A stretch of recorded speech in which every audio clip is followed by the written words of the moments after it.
This week on the Marketplace of Ideas, a conversation with filmmaker So Yong Kim, director of the films In Between Days and now Treeless Mountain.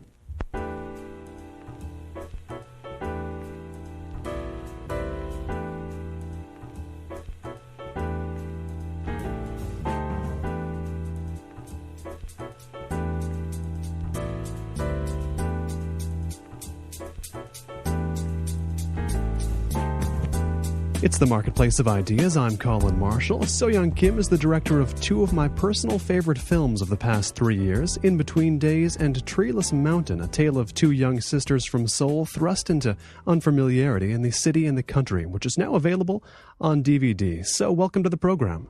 Thank you for having me.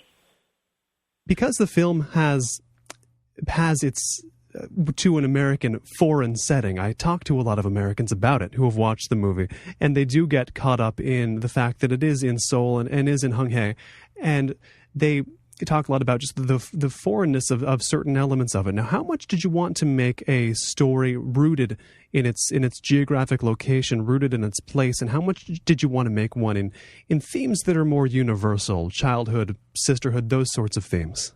I think ideally, what I always dreamed of making this film, I wanted to set in my hometown, which is Honghae, Korea, and I grew up there. So when I first started writing the story back in 2003 or so, it was just all based on, certain events were based on my memory of the location when I grew up there in the 70s. So it's quite a while back, so I wasn't really sure how much the country has changed or how much my hometown has changed. So I think I just started from very basic elements in the story that I wanted to focus on, which were the journey that these two sisters take and what are the emotions, the emotional journey that they go through. So I think in that sense, that's much more universal than the story being just a Korean story.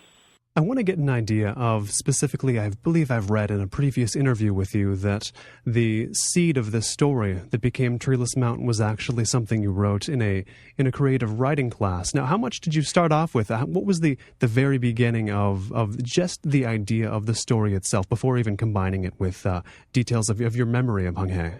I've always felt that I'm not a very strong writer, so I was taking this creative writing class, and our teacher gave us an assignment, and she said to write something about, something you remember in your childhood or something like that. So I think the story I wrote were about these two sisters who were catching grasshoppers and grilling them.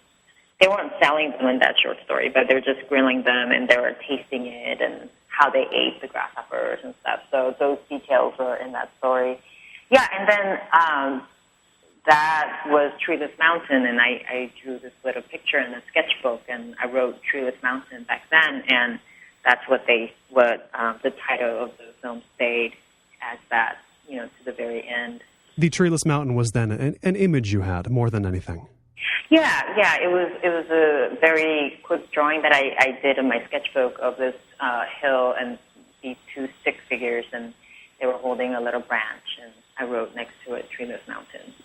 And now with the selling, or not the selling, as you said, that's only in the movie, not in the story, but with the grilling of the grasshoppers, this is something I had to ask you. That was actually a pursuit you had as a kid? Yeah, that was, in the fall, the grasshopper season is its peak because that's when the harvest happens. That's when they age and mature. So that's when we used to run around back in the old days in the country.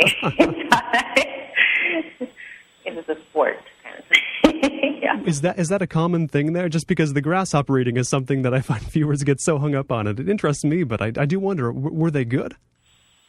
They're good. They were good. I think you just have to make sure you grill it all the way through, and it's a little nutty, and to get our two young actors to eat them on set, for the scenes, we had to have all the grown-ups, all the adults around them eat one to show them that, it's really delicious. So. That is funny because, I mean, one of the things that just kept coming up in my mind watching this movie is how often directors will say, I'm never going to work with kids. I'll never work with kids. It's so hard. And so, of course, I was reading about the task you had just working with these two who sounded like they were more cooperative than most young actors.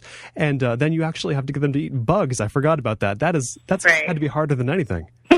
No, you'd be surprised. I think it was harder to convince the grown-ups to eat the grasshoppers than the kids, actually, because, yeah. You convinced your whole crew to eat grasshoppers. That's the last thing I'll ask about the grasshoppers, I promise. Okay, yeah, everybody, all the producers and everyone, on set had to eat one who were shooting that day, yeah. Now, you mentioned that you went by your memories of your childhood in Hung-hae. Now, what were those specifically just the memories like that you were drawing from? What were the just impressions that you knew had to be realized or you really wanted to realize in the film? I think there were specific emotions. For instance, when Jin and Bin are going to different houses to see if there were kids there who want to play with them, there weren't anybody because they were actually in school and they weren't in school. So they were kind of wondering, that kind of feeling like, where do they belong or where am I supposed to go? Kind of that kind of feeling. And then I think I just have a lot of connection to the farm, the countryside, because that's where our grandparents became our parents in a sense, and they showed us how they lived, and it was just a different way of learning and living a life than what we were used to. So I think that left a huge impression on my mind and my impression of Korea.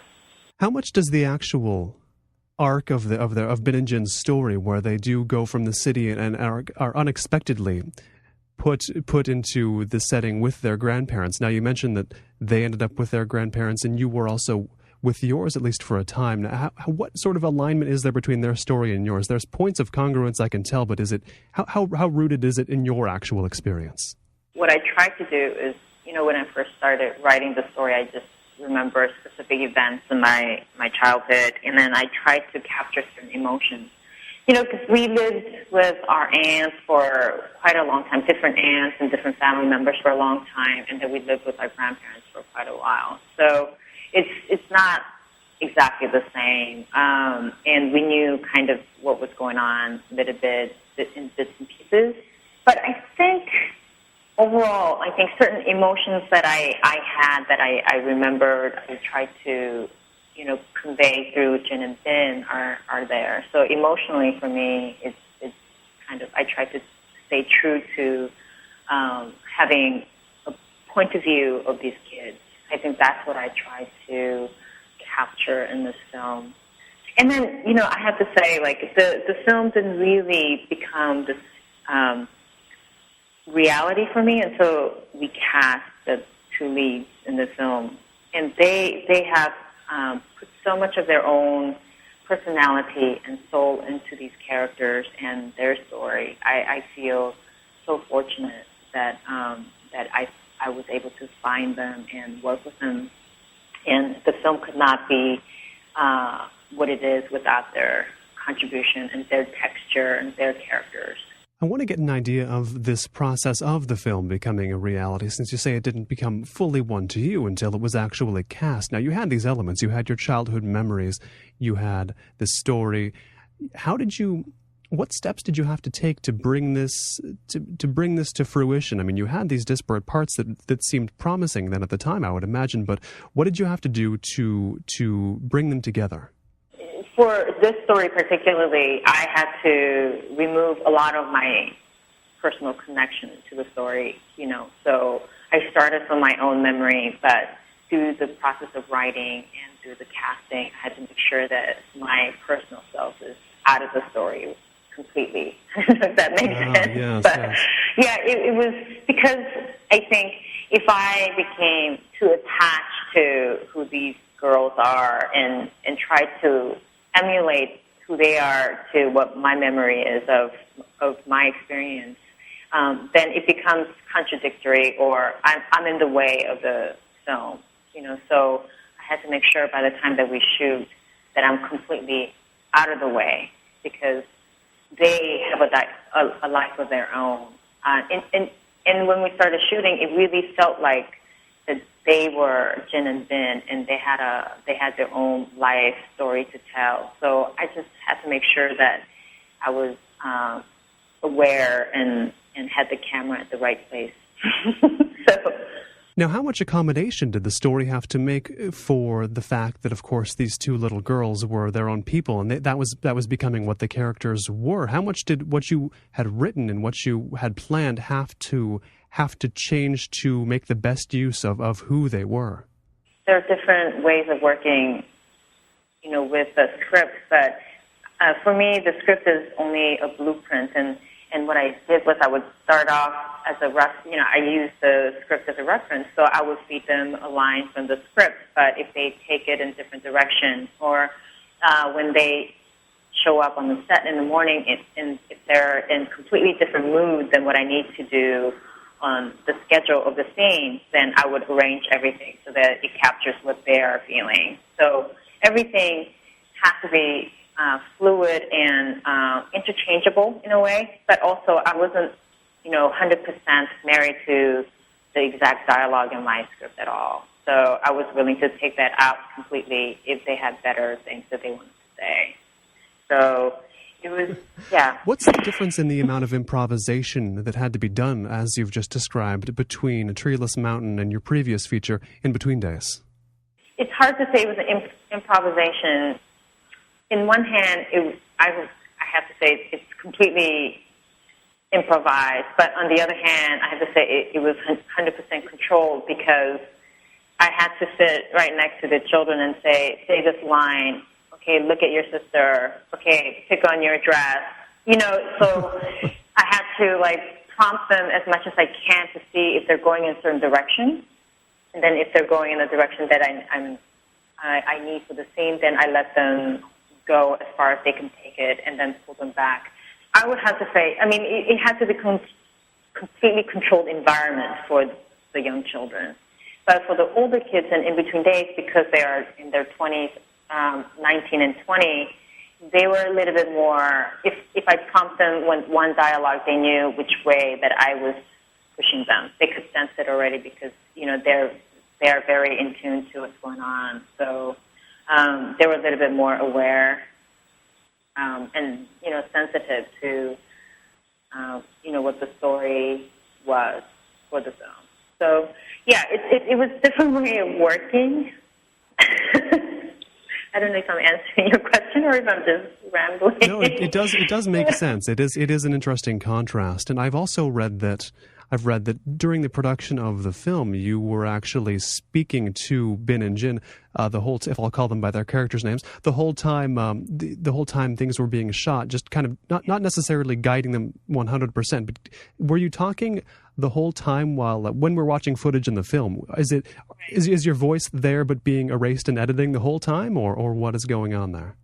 I'm talking to them the whole time. So my voice was thankfully on different tracks, but I had to go through and edit my voice out out of the whole soundtrack, which took the longest, and it was so grueling. And I wouldn't recommend anyone to do this actually, because it was very difficult.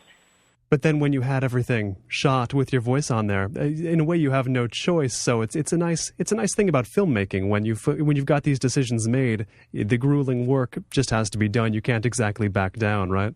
It's just something that you commit to. I knew from the beginning, deciding to work with these kids, that I would have to do that. So, and they're non-actors, so of course, they're not a professional actor who memorizes their lines and knows the emotional beats of the scene, and they didn't even read the script, and they had a general idea that the story was about these two sisters and their relationship together for the summer.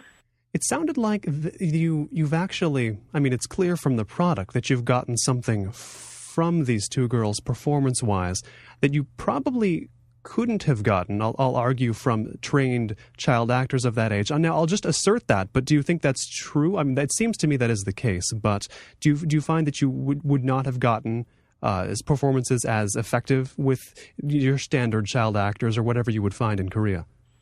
Yes, I know that for certain, because in the beginning we did try to go to talent agencies that they represent child actors, and it was very clear from the first meeting that we weren't going to find the right actors through that route. So we went into elementary schools to observe kids in classrooms and interview them, and we followed that process until we found the kids. And as I've read, you had to do video interviews with a huge amount of kids. How many was it? I did video interviews with maybe 150, 200 kids, but we visited a lot of. I picked 3 or 4 kids out of classrooms to do that. So it wasn't too bad of an amount, I don't think, because kids are actually quite fun to talk with on the video, and also my Korean level is about 6 or 7 year olds, so it was kind of like talking to them as my peers. So it was quite fun. Well, I've got to tell you, I'm learning Korean myself right now, and I wish I had a 7-year-old's Korean. Like, that's the kind of thing that's my dream to possess, is a 7-year-old's comprehension. Oh, really? Wow. I'm sure you get there. I'm sure you could. Can you read Korean? I can read stuff better than I can understand spoken Korean. It's kind of the inverse. A kid learns to speak, obviously, first and then read. Right. I did the wrong way and learned to read and then speak. So yeah, that's my own project, I suppose. But when you're talking to these kids, did you know what you were looking for before you started interviewing them, or were these qualities that you found in the final Bin and Jin qualities you could not have exactly gotten clear in your mind before you actually found them? I think I just I was just going with gut feeling, and I think after living with these characters, writing them for so long, I had a kind of sudden sense about them. But the thing that was amazing about Hee-yeon when I first met her was that she was so focused and kind of fearless, because when I interviewed her, she just asked me point blank, like, why do you speak like a kid and you're a grown-up? What's wrong with you? So she, whatever she wanted to find out, she would just ask me directly. And I thought that's just perfect, because shooting a film on set, it's really intense. So I would want her to ask me if she was afraid of anything or if she was curious about anything, So I knew that she had the personality to be on the set and be strong, and that's the type of person Jin needed to be also. It was very clear from the beginning that Hee-yeon was going to be Jin, but I was a little bit hesitant with committing to her right away because I thought she was too pretty. So, and and that's where Brad, my husband, stepped in and he said, "Hey, you can't do that." I'm like, okay, you can't discriminate her because she's too pretty. I'm like, okay, so you're right. So, you actively wanted a non-pretty actor to play that part? Well, yeah, because I just felt that if, with children who are in films, if they're too pretty or too cute, then it's not believable for me. For me as a viewer, when I watch films that have cute, good-looking kids in dire situation, I just don't believe that. It's not as convincing for me or some reason, so I was really hesitant to cast her thinking of the believability of her presence. But it worked out fine, thankfully. This fearlessness you describe Hee-yeon as having in playing Jin, people always bring that up as well. They talk about her character as being kind of an adult in a child's body and having this striking level-headedness in the face of a situation, which is essentially homelessness, which an adult would not necessarily be able to handle as well. Now, was this something you remember yourself having as well as a child, just a kind of a level-headedness and fearlessness that strikes adults? No, sadly, I mean, it's not sad, but actually, what I remember of my childhood is that I was not level-headed like Jin or Bin.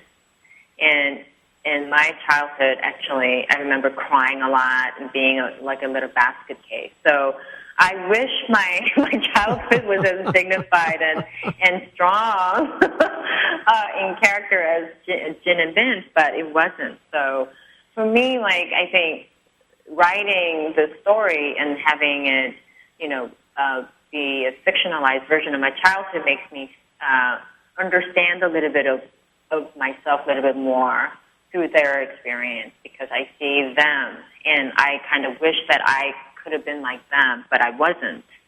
So it kind of helped me grow up a little bit. Yeah. when you got Bin and Jin into Hung Hae for those scenes, did it line up when you finally saw your footage, how it's framed in such a way as to evoke, to my mind, childhood, and you saw them there in that setting, and they're little, and you have memories of yourself being little there. Did this actually evoke your own memories, or had the sensibility of the place changed, or how close was it to the images you held in your mind?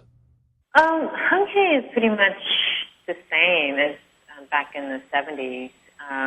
So when we went there to shoot, I just thought, wow, this is very similar to what I remember of the market being like in the center of the town being. So it was a little eerie, but I think, the thing about shooting is that I was only able to concentrate on like that day, so it was exactly like moment by moment and day by day. I hardly had any time to reflect, so I think it really came back to me when I was editing the footage, and I said, whoa, this is insane. Why did I think that I wanted to shoot the snow in my hometown? So, yeah, I think it really hit me when I was editing the material. But when we were there shooting, it was actually a really peaceful and wonderful experience. All the crew and cast really just loved being in this country, town, village, and everybody walked to sets, and we had great food, and the shooting hours were not that long because of the kids. So I think almost all the members of the crew kind of gained weight, and we just had a very peaceful shooting time of 3 weeks in the countryside. Although, I mean, it was really intense, when we were shooting the hours. I mean, when the kids were on set and when we were shooting, it was really focused and intense for them. So by the time end of the shoot came along, and when they go to the grandparents' farm, because we shot sequentially according to locations, when you see them on screen and they look really exhausted, they are actually extremely exhausted by the time they're shooting. So we didn't have to worry about any makeup or any.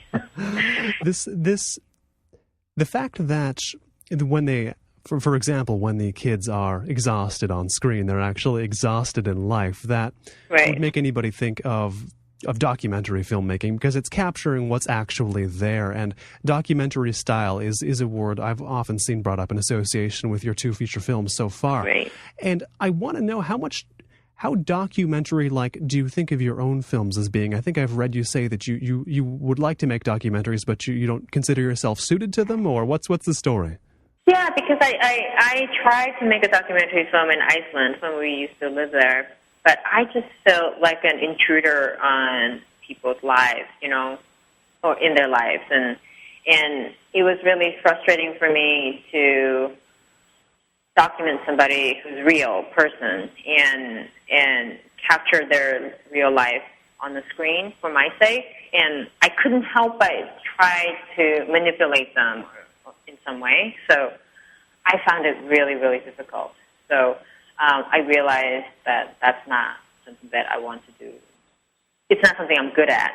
But I do like the sense of creating a space for my characters and writing. I like writing fictional stories and creating this fictional space, or a space that's based on my memory, and and planting people there and have them say things that I've written and then see, if they could exist in this space and have a camera to capture that. I guess maybe that's how I view acting, in a sense, that when I see really amazing acting on screen is when I really believe that this person exists, for that 1 hour and a half in this space. So, yeah, that's how I view filmmaking in a way.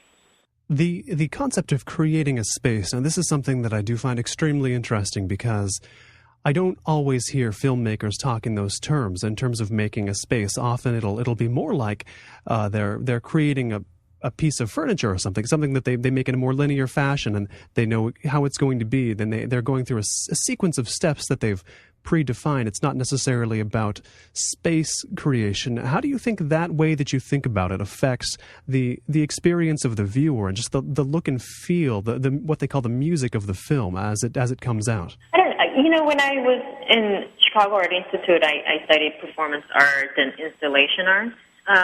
So for me, space is very important in life, and also making anything that's related to, performance aspect of it. So, because I feel like if somebody is on set and they're not feeling comfortable on the set, then there's something wrong, and it will carry through. I don't think you could pretend to feel comfortable when you're not.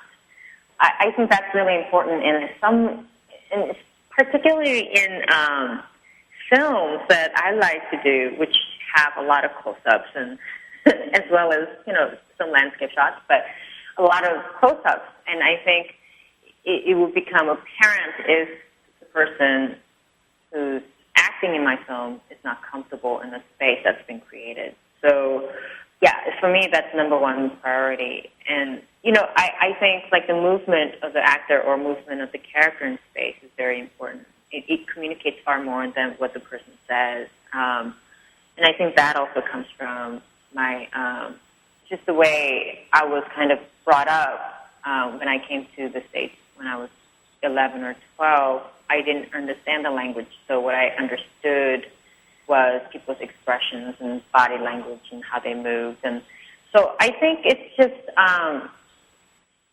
part of communicating is through our gestures or body and expressions or subtle things that you wouldn't say directly, So I feel like that has a lot of the space and the environment the person is placed in has a lot to do with how that person communicates this relationship. Does that make sense? It does make sense, and your focus on nonverbal communication, it is interesting because it's something one can't help but notice about your two films is that there's not a whole lot of dialogue in them, and I think that's to their advantage with the style of them. But does that relative lack of dialogue come out of what you've just described? Yeah, because I think if things are communicated through nonverbal ways, then there's no need to say the words. So, especially if you're watching a film and it's a visual medium, so you could see and you could sense certain things a lot more than just listening. And the background of performance art and of installation art, now considering that as somewhat of an uncommon place for a feature filmmaker to come from, how hard is that transition to go from one to the other? Because I just don't see people make it a lot. I guess not, but I think for me it seemed kind of fluid because I was doing performance art and I was doing experimental films and videos. So I could project them in the pieces, and then I mainly went to experimental films because it was much more manageable after I moved to New York.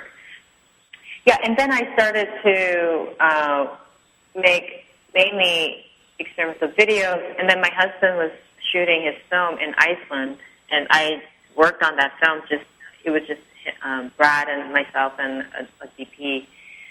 Yeah, and after I saw him make the film, a light bulb went in my head. I'm like, that looks easy. I could just do that, and you just need one more person. That's when I started to write In Between Days. It was in Iceland, and but at that time I was just completely clueless.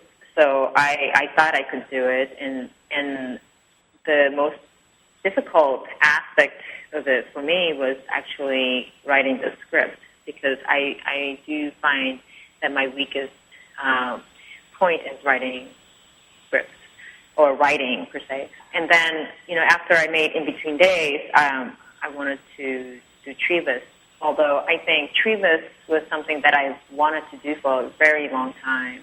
But I felt that I didn't have enough skills or experience or knowledge to make a film like this. So I had to see how I do In Between Days, and that was a great learning experience for me. And if I could add just one thing for young filmmakers out there, it's really important to edit your own film, I think, because I have to say I learned so much about filmmaking from editing my first film. And it took me 8 or 9 months to do it, but the whole experience of it was like going to film school for me. So that's what I recommend.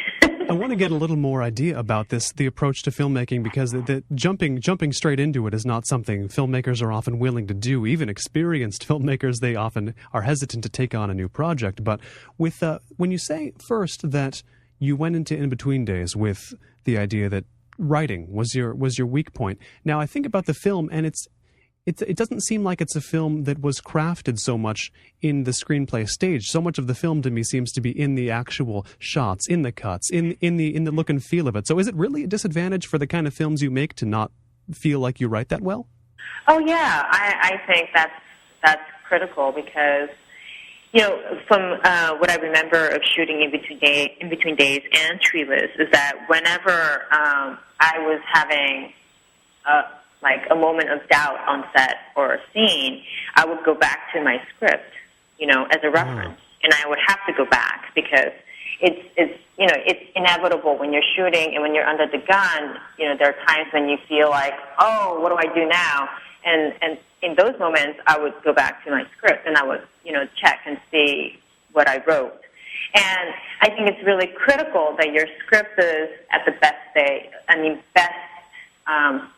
or best written piece that you could possibly have. So for both In Between Days and Treeless, I was writing and writing and writing, and I realized towards the end, this is the best script that it can be. It's not a novel, but it's the best. It has the best dialogue that I could possibly think of. It has the best scenes which convey the emotions that I want to convey in these scenes. And it has the overall framework of the story that I want to get to, So, and those were really important for me, and it took a while to get there. And I think I'm still learning, but I'm kind of getting a hang of reaching, knowing when I reach that point where I feel like, okay, I'm ready, I'm prepared, I know enough about my story and my characters to shoot now. And I think that's why writing a good script and being able to write a good script is really important.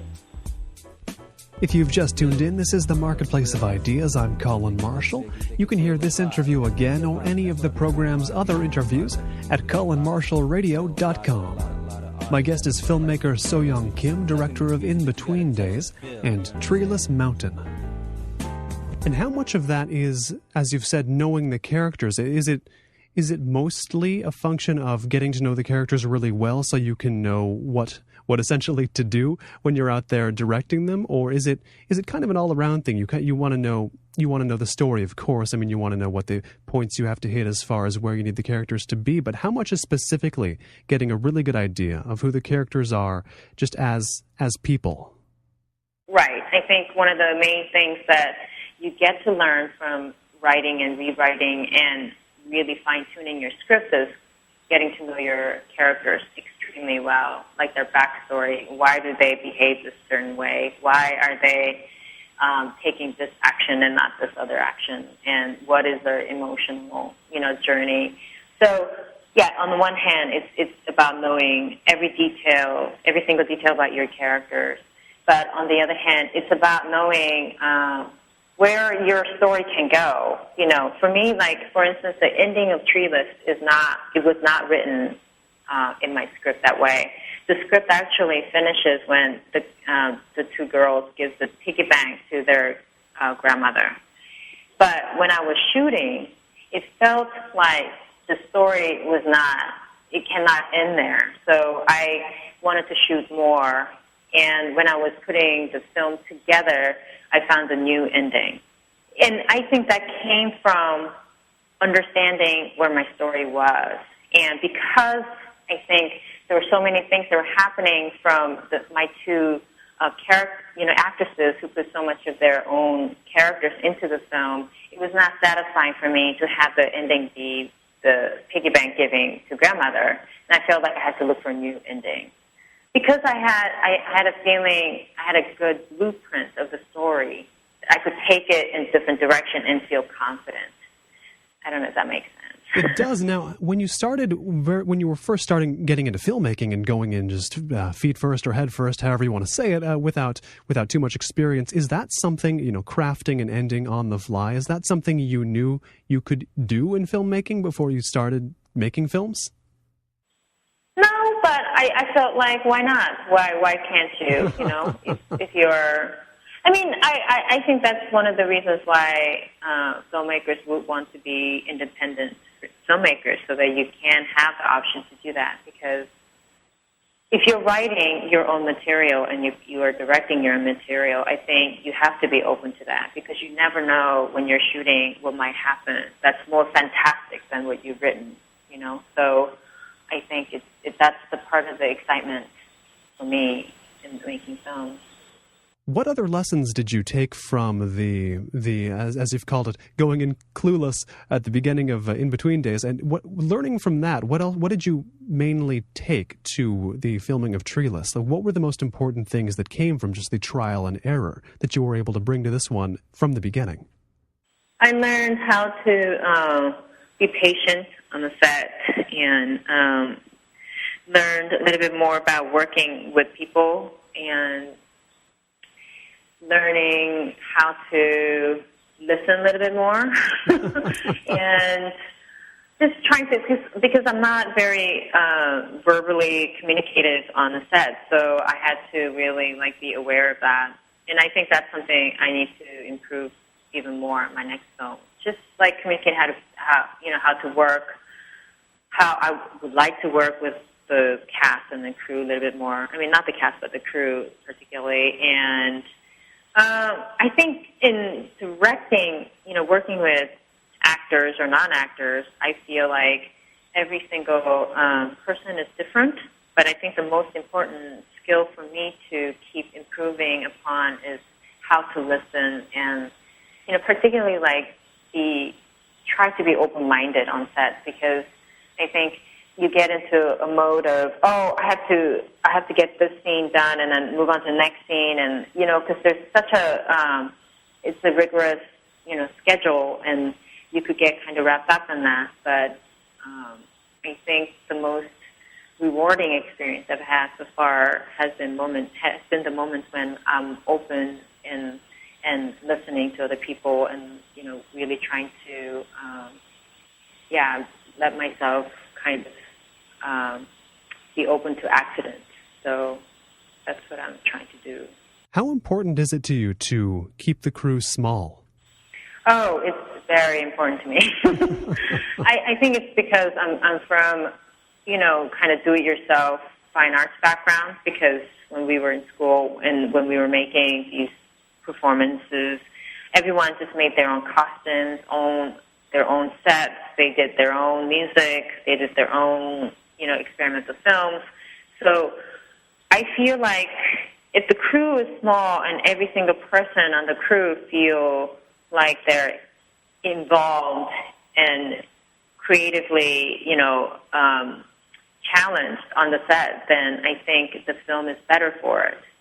So I am, and also in my past two films, it was even more important to keep the crew small, because there were children or young adults in difficult, situations.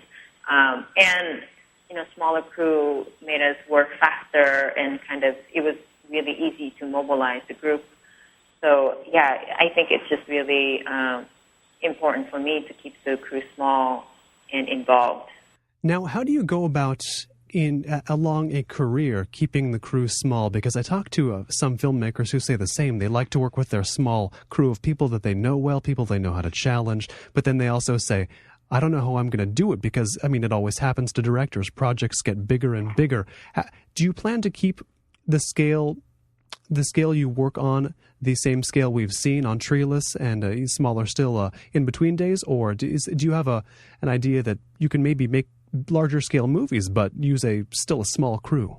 I don't know. I'm not sure. I think that's a good question. And it comes to, what kind of projects that I would like to work on in the future.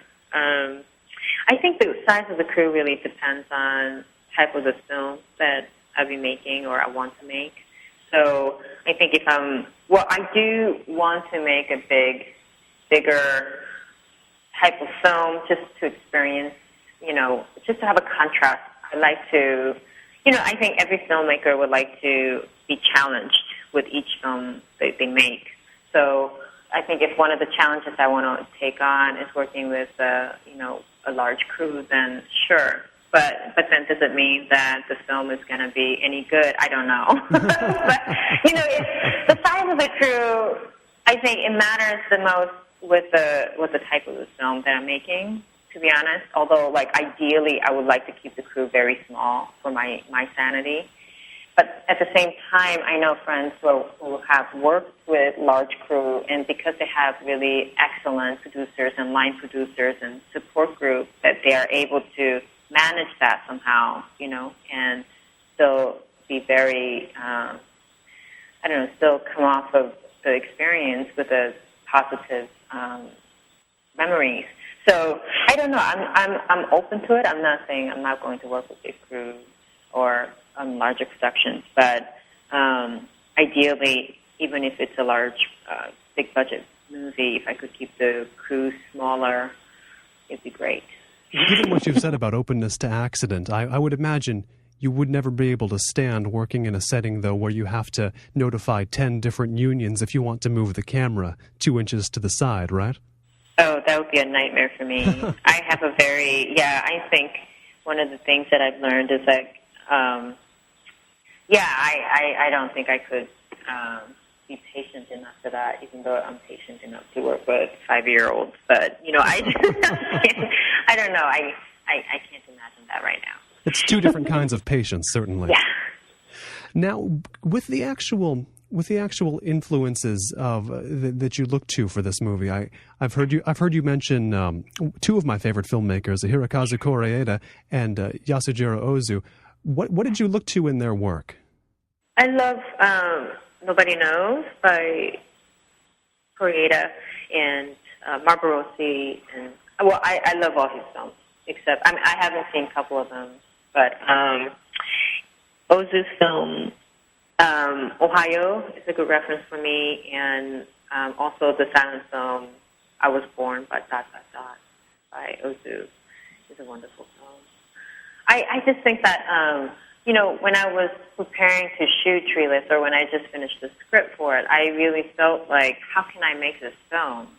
Because when I was thinking of making this film, or trying to think about the technicalities of, how I'm going to shoot this and what, just, yeah. I think at that time I saw Nobody Knows in Toronto in 2006, and I was like, whoa, that's great. Because it just shows in so many simple ways to convey certain, emotional states of these children, and I thought it was just so wonderful, because I saw 400 Blows, and I've seen other films with kids in it, but it's also, it just made me feel overwhelmed. Like, how can I make a film that's even, a tenth in quality to that, or, how did they do that, or how did they do this? It just brought up so many more questions and anxiety and then I saw Nobody Knows, and I felt like, oh, it could be just as simple as that, So not that Nobody Knows is simple, but it was just simple in a very understated and elegant way. And I was very inspired by the way he made that film. And also, Ozu's films I love all his films, but those two films about kids and how they're portrayed are just it's so lovingly done. And, he's a great master, so I love his work. You mentioned Koreeda, and it's funny because I was watching, actually, Mabarosi, but not the film that includes kids, just the other night, and I was watching it and thinking, this film is probably perfect, and if I was going to get into filmmaking, I would be so disheartened to watch it, but you found his movies inspirational because of it. Yeah, well, Marbarosi is actually, I think, quite different than Nobody Knows. Yes, Nobody Knows is a film that I felt like, very inspired. I'm like, I should aspire to do something simple. But Marbarosi is just fantastic. Yes, it's nearly perfect film, I have to say. That is a beautiful, beautiful and stunning film. I mean, as far as a reference, I didn't, Marbarosi is magnificent, and Nobody Knows is fantastic also, and it is magnificent, but I use Nobody Knows as more reference for my film because it deals with children, how to work with children. And this is something I certainly want to get into because Nobody Knows, of course, uses kids, and you mentioned Ozu and I Was Born But, which is one of my favorites, a favorite of his silent movies, and of course, Ozu was always using kids. I mean, there's hardly a film of his without a little kid in it. Maybe there isn't. Oh, that's true. And yeah. did you learn anything from Ozu's kids? Yeah, I think so a little bit, but it wasn't so that graspable for me, because I think Ozu is such the master, and it's not something I go, wow, I could really imitate that or emulate that. But not that you can with Koreeda, because I do think Koreeda is a master. But I think from watching Nobody Knows, it gave me a sense that it could be as simple and minimal as his story. Because sometimes the story can get overwhelming and it could take over. But yeah, I think that was like a big challenge for me. The idea of minimalism, it was brought up in the article, I'm sure you'll recall, from a few months ago by A.O. Scott in the New York Times, talking about the neo-neorealist directors, of which he included you as one, and Ramin Barani, who's been on this program and included the film Wendy and Lucy. I think John Raymond's been on this show. And how do you feel about being put into the group of neo-neorealists? Is that a label you find useful? Is it useful for me? I don't know. I think it has its usefulness and not so usefulness, But I'm definitely grateful that I've been included in such a highly esteemed group of neorealists or neo-neorealists. Because I think Ramin's films are amazing, yes. And I think Kelly is one of the best filmmakers. So I have... I'm totally in awe of their work. I love their work. So, I'm really happy to be included. But at the same time, there are, I think, other filmmakers who are also amazing. So, I don't know. I just think that it's really an exciting time for filmmakers in the States. And I think we are not just the three of us, but all of us, who are struggling out there to make films are just contributing to whatever movement there is. And I feel like there's definitely certain movement by young filmmakers to get their voice heard and get their vision shown, because it's definitely a different environment now than it was, I think, 6 or 7, even, in 2000 per se. I'm not talking about the economy, but I'm just talking about the quality of work. I think it's just getting better by the year, and I think that's really exciting for me. Now, do you think the the commonalities, and specifically the aesthetic and the thematic commonalities, the look and the feel of films like yours, like Ramin Bahrani's, like Kelly Reichardt's. Do you see those constituting an actual trend itself in an aesthetic sense that's coming up in filmmaking? Because, I mean, if so, that's something that I really enjoy. But do you see it on the ascendant generally? Wow, I don't know. I'm sorry. It's that's a hard question for me to answer. Well, you can take it however you want. It's open to interpretation, and any way you want to answer it is fine. Well, I think there's. I don't know if I'm going to be answering your question directly or not, but there's also Ballast. That's made by our friend who's out in LA. I don't think we have exactly similar looks or feel or similar style per se, but I think what's common about a lot of the filmmakers now who are emerging is that we have a very, I think, singular voice that's particular, either being personal or perspective of social, commentaries. Or I feel like it's not something, and it's not something that's a didactic voice. I think it's something that's more open to interpretation type of voice. I think we are working to figure out. I mean, for me personally, I'm making films to learn more. So it's kind of like going to school kind of experience for me. I don't know if that makes sense, but it's also like a way of finding a voice. I don't think I have a definitely defined voice yet, but it's always a kind of a discovery thing. I don't know. I think young filmmakers working now are much more kind of, like you said, they have more attitude. They have an attitude of do-it-yourself, a perspective, and I think that fuels a certain energy and creativity into work, and I think that's probably the most exciting aspect of what's going on now. The name of the film, once again, is Treeless Mountain. So Yong Kim, thank you so much for taking the time to come on the program. Thank you for having me. To find out more about So Yong Kim and her films, visit soandbrad, soandbrad.com. This has been the Marketplace of Ideas. I've been Colin Marshall. Find our complete interview archive at colinmarshallradio.com.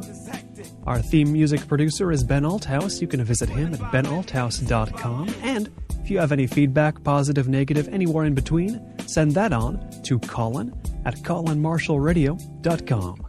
Thanks for tuning in. We'll catch you next time.